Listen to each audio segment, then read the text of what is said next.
Hello friends, అందరికీ నమస్కారం. ఈరోజు మన ముందు ఒక పసందైన మహా విందు భోజనం ఉంది. ఆ విందు భోజనం ఏమేమి ఉంటాయో మీకు ఒకసారి చూపిస్తాను చూడండి. మంచి Andhra type of chicken pulao అన్నమాట. చికెన్ పులావ్ ఉంది. చికెన్ పులావ్తో పాటుగా మంచి విజయవాడ స్టైల్ గుడ్లు పులుసు. ఏంటి విజయవాడ స్టైల్ అనేది కూడా మనం చెప్పుకుందాం.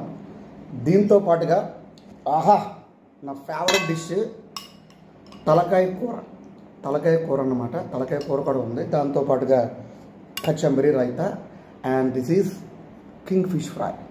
సో మనం ఇండియా వచ్చిన శుభ సందర్భంలో ఒక మహా పసందైన విందుని నేను చేయడం జరిగింది.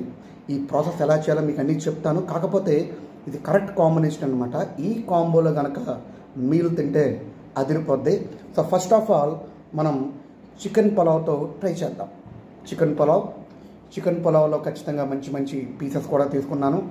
దాంతోపాటుగా మీకు చెప్పినట్లుగా బెజవాడ గుడ్లు పులుసు. ఈ బెజవాడ గుడ్లు పులుసు ఏంటో దీని సంగతి కూడా చూద్దాం. అట్ ద సేమ్ టైం తలకాయ కూర నా ఆల్ టైమ్ ఫేవరెట్, అది కూడా ఇప్పుడు వేసుకుందాం. సో ఈ కాంబోలో ఒకసారి మనం తిందాం. ఇది తినిన తర్వాత రివ్యూ కూడా ఇస్తాను. ఖచ్చితంగా మీరు కూడా ఏమైనా అవుతే కనుక చేసే కనుక ఒక ఓపిక ఉంటే తప్పకుండా ఈ కాంబో ట్రై చేయండి, తినండి, తిని రుచిని ఆస్వాదించండి. మరి మీ సమక్షంలో మీ పర్మిషన్తో గుడ్లు పులుసుతో ఈ చికెన్ పులావ్ జీడిపప్పుతో కలిపి తిందాం. ఇదిగో జీడిపప్పు.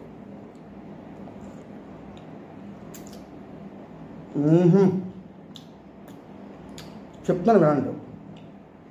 ముక్క, రైసు, ఆ ఇగురు, ఆ మూడు కలిస్తే ఆ వచ్చే టేస్ట్ ఉంటుంది చూసారు, అది ఎక్సలెంట్గా ఉంటుంది అనమాట.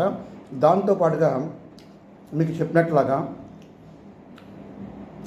తలకాయ కూర దీంతో పాటుగా మనం తినాలి. సో ఇది ఇందాక మీకు చెప్పినట్లుగా విజయవాడ స్టైల్ అని చెప్పాను కదండి. విజయవాడ స్టైల్ అంటే ఏంటంటే కొబ్బరిపాలు, టమాటో పులుసు, చింతపండు బాగా ముందుగా మరిగించిన తర్వాత టమాటో వేసి కోడిగుడ్ల పులుసు చేస్తే ఆ టేస్ట్ చాలా బాగుంటుంది. కాబట్టి ఎప్పుడైనా కాంబోస్ కావాలంటే మీరు కూడా ట్రై చేయండి. ఈ కాంబోస్ ముఖ్యంగా తమిళనాడు డిస్ట్రిక్ట్స్, రాయలసీమ జిల్లాలో, మన కోస్తా ఆంధ్రలో బాగా ఫేమస్. మరొకసారి మీ సమక్షంలో ఒక ముద్ద తింటాను. పండగ అన్నమాట.